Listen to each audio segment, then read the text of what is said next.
Thank you so much. আপনি আজকে না থাকলে আমার যে কি হতো, ট্রেনটা হয়তো মিস করে ফেলতাম। মানুষ যখনই কোনো বিপদে পড়ে আল্লাহ কোনো না কোনো ভাবে সেখানে একজন মহাপুরুষের হাজির হয়। কিন্তু আপনি বুঝছেন না কেন? কোনো সমস্যা? তাড়াহুড়া করে সিএনজি থেকে ট্রেনে ওঠার সময় বোধহয় টিকিটটা পড়ে গেছে। আপনি চাইলে আমি পুরো ট্রেন খালি করে দিতে পারি। মানে? মানে কিছুই না, আমি আপনার সিটের ব্যবস্থা করে দিচ্ছি। আপনি একটু ওয়েট করেন, আমি সিট ম্যানেজ করে দিচ্ছি। এক্সকিউজ মি, আপনি কিছু খাবেন? এই কেবিনটা ম্যানেজ করে দেওয়ার জন্য থ্যাংক ইউ।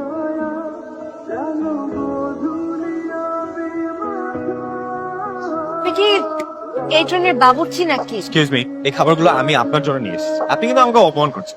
সরি, আমি আপনাকে অপমান কেন করতে যাবো? আর এই যে একটু পরপর আপনাদের আমাকে ভাবে হেল্প করছেন, আমি কি আপনাকে একটু এক্সট্রা সাহায্য করছি?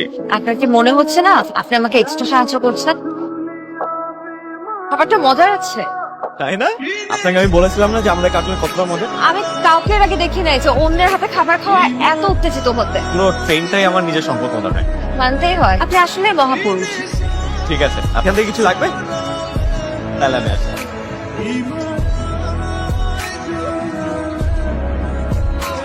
আপনার স্টেশন তো চলে আসবে একটু পর, তাহলে তো নেমে যেতে হবে। নামবো এক শর্তে। কি? যদি আপনি আমার টিকেটের টাকা ফেরত নেন তা বল। সেই টাকা তো আমি অবশ্যই দিব। এক কাজ করুন, আপনার ফোন নাম্বার আর ঠিকানাটা আমাকে দিয়ে যান, আমি একসময় গিয়ে নিয়ে আসবো না। আমি তো আসলে মোবাইল ইউজ করি না। আপনি আমার ঠিকানাটা বরং লিখে রাখতে পারেন, 69/1 নর্থ রোড, চিটাগং। কেমন যেন লাগছে জানেন? কত যাত্রী উঠলো নামলো, কখনো এরকম লাগেনি। আজকে প্রথম কোনো যাত্রীর জন্য মন খারাপ হচ্ছে। জীবনেতেও কত মানুষ আসবে আর যাবে, তার জন্য মন খারাপ করলে কি চলবে? এটা মেনে নিতে হয় আর মানিয়েও নিতে হয়। মেনে নিব, মানিয়েও নিব, যদি কোনো শখের নারী পাই। শখের নারী পাওয়ার জন্য জীবনে কষ্ট আমার। আচ্ছা শুনুন, মানুষের চলে যাওয়ার সময়গুলোই কিন্তু এক মধুর হয়, তাই না? হয়তো।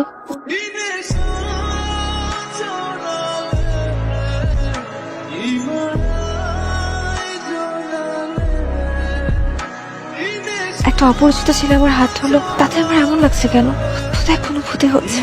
আমি কি হাতটা ধুয়ে ফেলবো, মুছে ফেলবো এসব? কিরে, তোর হাত ধোয়া হলো? হ্যাঁ মা, তাড়াতাড়ি আয়। তোর আসতে কোনো সমস্যা হয়নি তো? না মা। মামা মামি ঠিক মতো যত্ন নিয়েছে? হ্যাঁ নিয়েছে। আর মামি বলেছে তোমাকে বাসায় যেতে। দেখি, সময় হলে একদিন যাব।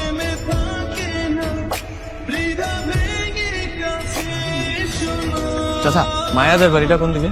সামনে গিয়ে পিছনে। ঠিক আছে, ধন্যবাদ। এ নাও তোমার টাকা। জি ধন্যবাদ। গুনে দেখো। জি ঠিক আছে। কিসের ঠিক আছে? তোমার টিকিটের দাম কত? 329 টাকা। এখানে আছে 330 টাকা। 1 টাকা বেশি আছে, 1 টাকা ফেরত দাও। আমার কাছে তো 1 টাকা নাই। কিসের টিকিট বিক্রি করো তোমরা? তোমাদের কাছে কি ভাঙতি থাকে না নাকি? আমি 10 টাকা দিয়ে যাই আপনাকে, 15 দিন এসে 9 টাকা নিয়ে যাবো না। 9 টাকার জন্য তুমি আমার বাড়িতে আবার আসবে? কোনো দরকার নেই, যাও এখন যাও। 1 টাকার জন্য এরকম করলো? এই যে শুনছেন, দাঁড়ান। আপনি যেভাবে চলে আসবেন বুঝতে পারি নাই তো।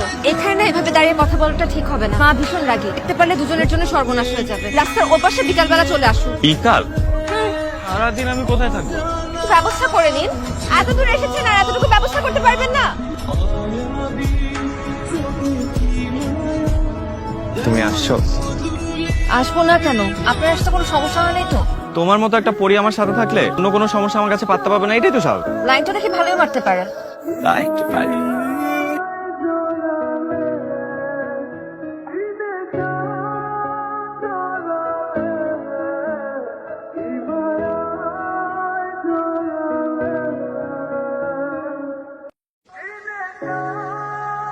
এভাবে আমার দেখা করতে খুব কষ্ট হয়। কত জোর চোখ ফাঁকি দিয়ে আসতে হয় আমাকে। আসলা না হয় একটু আমার জন্য? না আসার ইচ্ছা থাকলে প্রথম দিনই আসতাম না। Thank you. আমার নিজেরও তো ভালো লাগে আপনার সাথে দেখা করতে, কথা বলতে। সত্যি? এখন কি সবকিছু প্রমাণ করে বলতে হবে আপনাকে? চলো পাহাড় দেখাচ্ছি। দেখেন আপনি। তুমি আজকে হাতটা না ধরলে তো আমি শেষই হয়ে যেতাম। আর আপনি যদি সেদিন আমার হাতটা টেনে তুলে না ধরতেন, আমার তো সর্বনাশ হয়ে যেত। আমরা কি একজন আরেকজনের হাত ধরার জন্য জন্মেছি? জানি না, তোমার মধ্যে তো ভীষণ মায়া। আমার নামটাই তো মায়া। আমরা তো নিজেরাই সামনে শুক্রবারের তারিখটা ঠিক করে কি বলেন? ছেলে তো আমাদের নিজেদের ঘরের ছেলেই বলতে গেলে। এখন যত তাড়াতাড়ি বিয়েটা হয়ে যায় ততই ভালো। সামনের শুক্রবারই ডেট ফাইনাল করি। ঠিক আছে।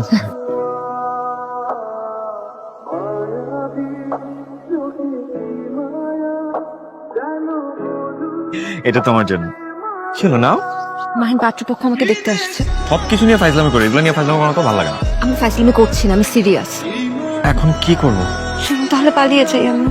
পালিয়ে গেলে পরিবার কষ্ট পাবে, আমাদের কি অন্য কোনো উপায় নেই? না, আর কোনো উপায় নেই। আমার হাতে একটি অপশন আছে, আমাদেরকে পালিয়ে যেতে হবে। বাকিটা আপনার ইচ্ছা। শুক্রবার দিন আমি বউয়ের সাথে স্টেশনে থাকবো, আপনার অপেক্ষা। শুক্রবারই আসতে হবে? আমার হাতে আর সময় নেই মাহিন। আর তুমি যদি না আসো, হয়তো তুমি আমার চেহারাও কোনোদিন আর দেখতে পারবে না।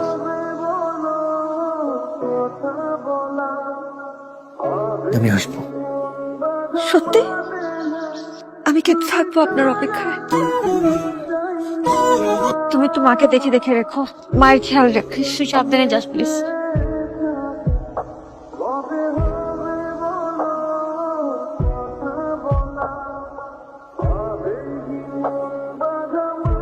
ভাই, আপনি মাহিন নামের কোন ছেলেকে দেখেছেন? কত মাইনে তো আসলো, আপনি কোন মাইনে করতেছেন? যে ভাই, আপনি মাহিন নামের কোন ছেলেকে দেখেছেন? ট্রেনে একটা জব করে, ঠিকই।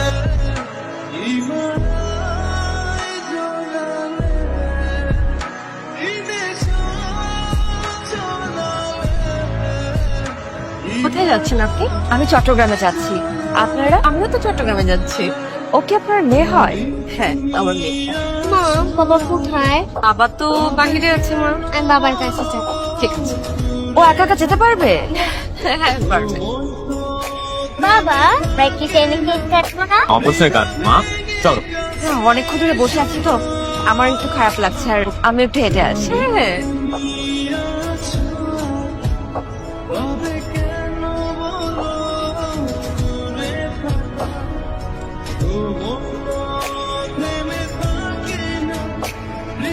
সেদিন কেন আসুনি আমি জানতে চাই না। তুমি না আসায় আমার যে ক্ষতি হয়েছে তা আমি সারা জীবনও ভুলতে পারবো না। তোমার জন্য আমি আমার মাকে হারিয়েছি। সেদিন আমি বাসা থেকে বের হয়ে যাওয়াটা মা মেনে নিতে পারে নাই, স্ট্রোক করে মারা গেছে।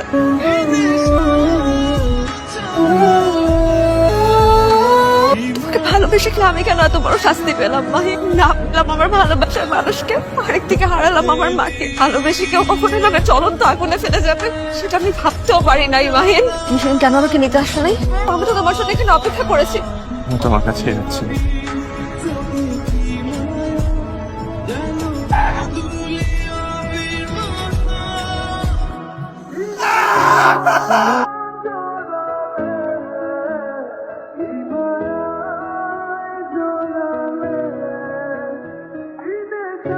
আমি 3 মাস হসপিটালে ছিলাম।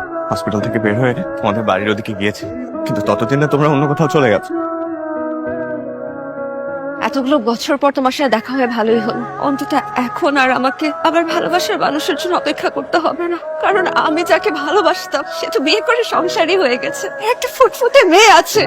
আপনি অনেক ভালো থাকুন মাহিন।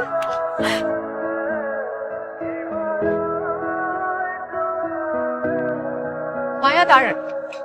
যে মানুষটা আপনাকে খুঁজতে খুঁজতে পাগল হয়ে আছে, সেই মানুষটাকে দোষারোপ করে চলে যাচ্ছেন। যে মানুষটা আপনার কথা ভেবে এখন পর্যন্ত বিয়ে করেনি। মানে আপনি কি মাহিনের ওয়াইফ না? ও কি মাহিনের সন্তান না? না, মাহিন আমার হাজবেন্ডের ছোট ভাই। মায়াফুল আমারই মেয়ে। মায়াফুল মাহিনকে আব্বু বলে ডাকে। ওর আজকে পায়ের এই অবস্থা আপনার জন্য। মায়া, মাহিনের মতো এত অন্ধ ভালোবাসতে আমি কখনো কাউকে দেখি।